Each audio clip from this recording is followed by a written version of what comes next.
Hello, exceptionals. Welcome back. You may feel you don't have all you need to make that big change now, but trust me, have you done all you should with the little you have? And that's how we say, Welcome to Excel, the place where the exceptionals come to get better every day. Today, let's talk about how to achieve more with less, shall we? There are no limits to what you can accomplish in your life or your business except the limit you place on yourself. I want to share a story I recently read about a woman who had been lost in the desert for 3 whole days without water. Just as she was about to collapse, she saw what appeared to be a lake just a few hundred yards in front of her. Could it be, or is it just a mirage? She thought to herself. With the last bit of strength she could muster, she staggered towards the lake and quickly learned that her prayers had been answered. It was no mirage. It was indeed a large spring-fed lake full of fresh water, more fresh water than she could ever drink in her lifetime. Yet, for some wild reason, she was literally dying of thirst, yet she couldn't bring herself to drink the water. She simply stood by the water's edge and stared down at it. There was a passerby riding on a camel from a nearby desert town who was watching the woman's bizarre behavior. He got off his camel, walked up to the thirsty woman and asked, "Why don't you have a drink, ma?" She looked up at the man with an exhausted, distraught expression across her face and tears welling up in her eyes. "I am dying of thirst," she said, "but there is way too much water here in this lake to drink. No matter what I do, I can't possibly finish it all." Wow. The passerby smiled, bent down, scooped some water up with his hand, lifted it up to the woman's mouth and said, "Ma'am, your opportunity right now, and as you move forward throughout the rest of your life, is to understand that you don't have to drink the whole lake to quench your thirst. You can simply take one sip, just one small sip, and then another if you choose.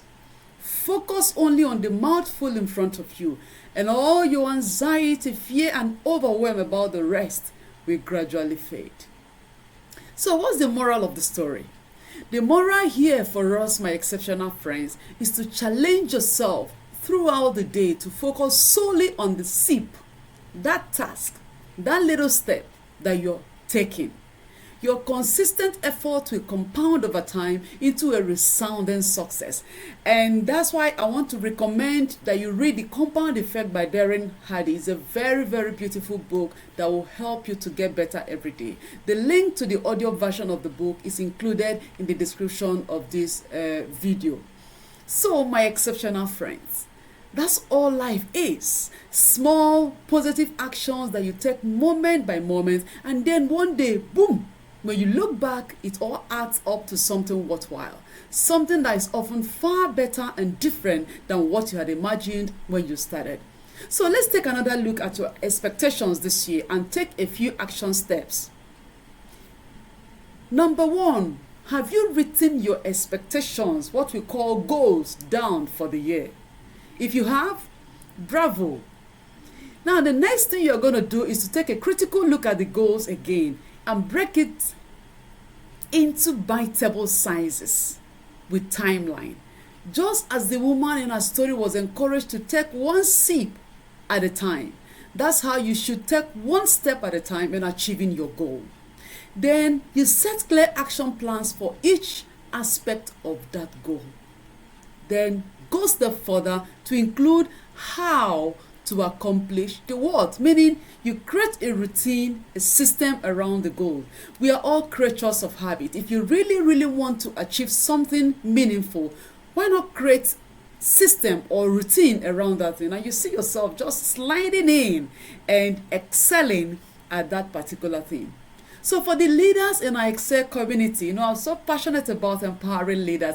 And by the way, if you have not subscribed to our channel, please hit that subscribe button because you are sure of getting valuable content, at least 3 valuable contents every week. So to make the system effective to our exceptional Excel community leaders, communicate clearly to your team members what is expected, what is rewarded, and what should be corrected. Remember to be intentional about it and build in metrics to measure the level of your success, because what is not measured is not improved. That is what system is all about.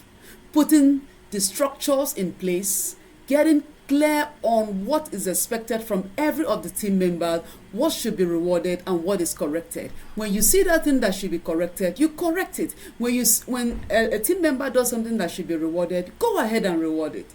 Okay, that is how to make sure that your system is sustainable. So friends, it's time to look inward. When you do, you will see treasure in that little jar of oil you have. And what I mean by that is just a little gift. That's your talent that you might be thinking, what can I actually do with this? Explore the potentials available within that jar of oil, one drop at a time, consistently, and you'll be amazed at how your little daily drops of excellence becomes a tsunami of success.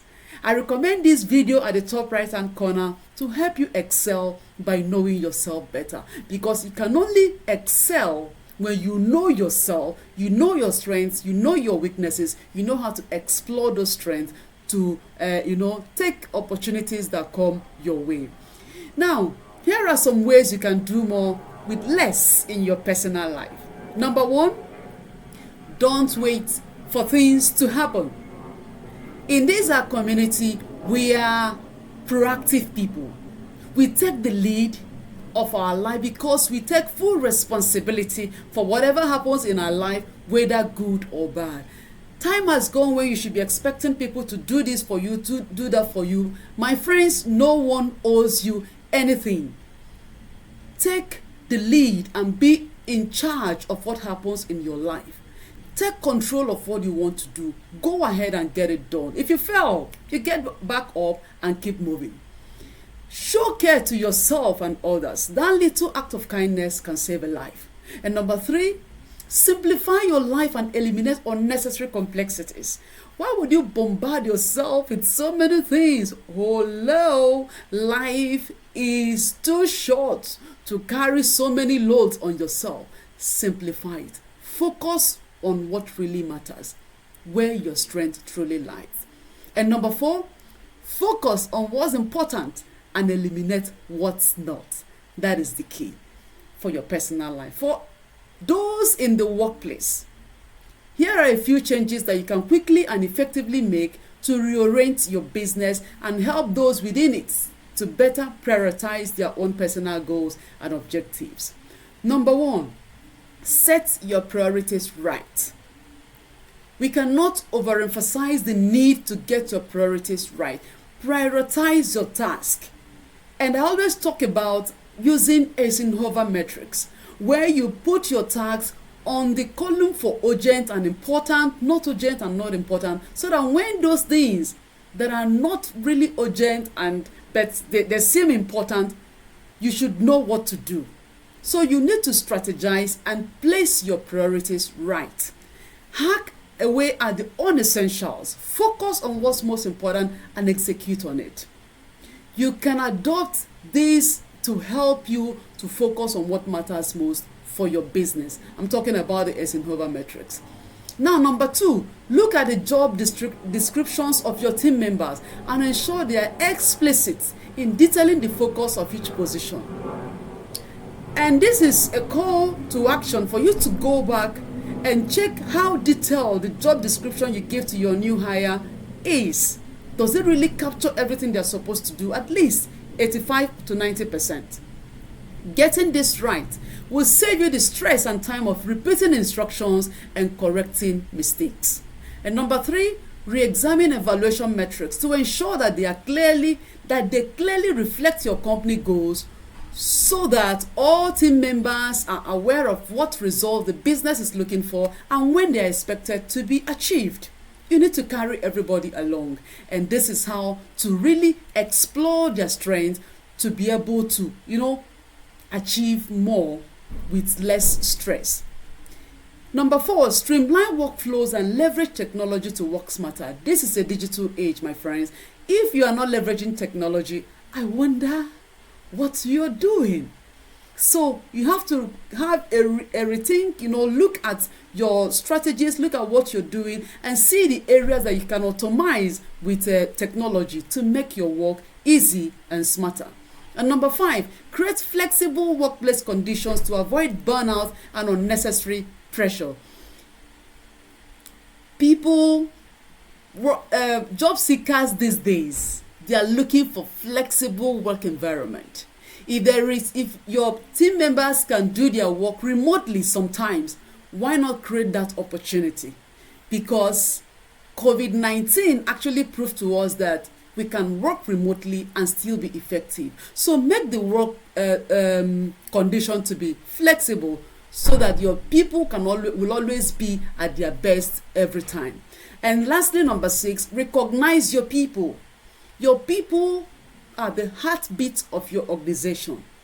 When you make them feel that they matter, when you make them know that you see them, is like giving a heart before asking for a hand. They will definitely give you that hand. So you need to recognize them. You need to listen to them. You need to carry them along in your decision process. Applying these tips and focusing on one task at a time consistently will compound your result over time, and the best part is it won't even feel like work, yet you're achieving so much more. And that's it for today, Exceptionals. We hope you got tons of value from this video, so please give us a thumbs up and subscribe for more valuable content that will help you get better every day. And we recommend that you check the next video that will help you stay more connected to your dreams, stay more connected to your task at a time. Until we see you again in our next video, stay blessed.